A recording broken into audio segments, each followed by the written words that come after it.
It's Sunday night at 10:30 p.m. You are scrolled past social media and directly into your favorite, most toxic app, Zillow. You find a modest, slightly outdated 3-bedroom house in a decent neighborhood. You scroll through the photos, imagining where your couch would go. Then you look at the price, calculate the estimated monthly payment with current interest rates, and your soul leaves your body. It's a house that your parents could have bought on a single income as an entry-level worker. Today, it requires a dual income, a pristine credit score, a blood sacrifice, and a down payment the size of a small lottery winning. Instead of feeling motivated, you feel a deep, heavy sense of systemic exclusion. You feel like a permanent teenager trapped in an adult's body, paying someone else's mortgage while your own life is on hold. Why? It's not because you aren't working hard enough, and it's definitely not the avocado toast. To your brain, being unable to secure a stable home is a nesting emergency. Today, we're looking at why an entire generation has been locked out of the American dream. We're talking about the avocado scapegoat, the supply chokehold, and why the housing market isn't broken. It's rigged. Let's look at the evolutionary biology. Humans are territorial animals. For millions of years, our survival depended on our ability to secure a safe, physical space for our tribe, a cave, a shelter, a patch of land. This is what biologists call the territorial imperative. When you have a secure home, your nervous system relaxes. Your cortisol drops because your lizard brain registers that you have a sanctuary from predators and elements. But modern renting keeps millennials in a state of perpetual, low-grade, nomadic panic. When you rent, you don't own your territory. A landlord can raise the price by 30% on a whim, sell the building out from under you, or refuse to fix the plumbing. Your brain registers this lack of permanent shelter as an existential threat. The deep anxiety and anger millennials feel about housing isn't entitled whining. It's a fundamental primal panic, because society is denying them the biological right to establish a secure nest. Now, let's look at a massive revelatory story that proves exactly why you're being outbid. For years, the media told you that you couldn't buy a home because you were competing against other families. But the actual villain is much bigger, corporate, and incredibly wealthy. Over the last few years, private equity titans like Blackstone and institutional tech companies built massive, multi-billion-dollar algorithms to systematically buy up single-family starter homes.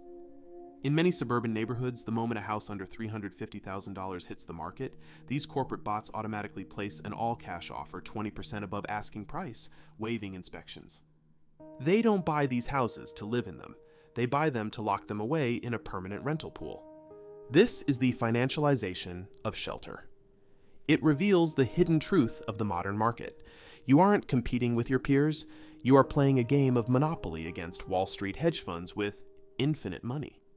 They have turned the entry-level housing market into a corporate asset class, transforming the neighborhood starter home into a subscription service you can never opt out of.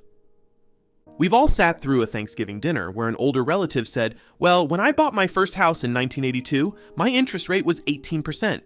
You guys have it easy." This triggers our gaslighting radar. Our brains are naturally calibrated to detect unfair comparisons. When older generations look at the housing market, they perform what economists call a nominal value fallacy. Yes, interest rates were high in the early 80s, but the price of the house was entirely proportional to wages. In 1980, the average home cost roughly 3 times the median household income. Today, the average home costs over 6 to 7 times the median income, while wages have flatlined for 40 years. When your parents bought a house, they were paying high interest on a tiny debt. Today, millennials are being asked to pay high interest on a monumental, life-crushing mountain of debt. The math doesn't just not add up, it's an entirely different math system. Think about the absolute absurdity of the rental trap. You've been paying $2,200 a month in rent every single month for 5 years. You have never missed a payment. Yet when you walk into a bank to apply for a mortgage that would cost $1,800 a month, the bank looks at you and says, "Sorry, we don't think you can afford this." This is the gatekeeper paradox. Because rent is so high, millennials are trapped in an economic loop where they cannot save the $50,000 to $100,000 cash needed for a traditional down payment. The system effectively requires you to already have wealth in order to build wealth. This introduces a massive cognitive dissonance. The system acknowledges you are reliable enough to pay off your landlord's wealth accumulation, but filters you out from accumulating your own. It's an asymmetric economic game designed to keep you on the outside looking in, paying a premium just for the right to exist in a space.